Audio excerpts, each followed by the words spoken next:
जब हजरत अली ने मजहब को कत्ल करके खैबर को फतह कर लिया तो यहूदियों और मुसलमानों के बीच इख्तिलाफ होना शुरू हो गए। यहूदी हमेशा मुसलमानों से जंग में हार जाया करते थे। इसके बाद हजरत उस्मान की खिलाफत के दौर में अब्दुल्ला इब्ने सबा जो कि यमन का एक यहूदी था, वो इस्लाम कबूल करके मदीने में आ जाता है, लेकिन वो अभी भी मुसलमानों से नफरत किया करता था। उसने अपनी जहरीली बातें मुसलमानों के दरमियान फैलाना शुरू कर दी।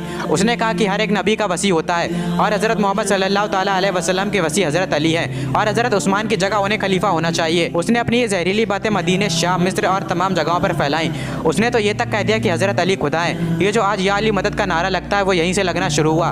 जब हजरत उस्मान के घर पर हमला हुआ तो हजरत अली, इमाम हसन और इमाम हुसैन हजरत उस्मान के घर के बाहर पहरा दे रहे थे, लेकिन पीछे से घर में घुसकर दुश्मनों ने हजरत उस्मान को शहीद कर दिया। लेकिन जब हजरत अली को खलीफा बनाया गया तो हजरत अली ने अब्दुल्ला इब्ने सबा से कहा कि तुम तौबा कर लो क्योंकि तुमने मुझे खुदा बताया था, लेकिन उसने तौबा करने से मना कर दिया। जिसके बाद हजरत अली ने उसे और उसके 40 साथियों को जिंदा जला दिया था। ये जो आज मुसलमान दो दलों में बटे हैं उसकी शुरुआत वहीं से हुई।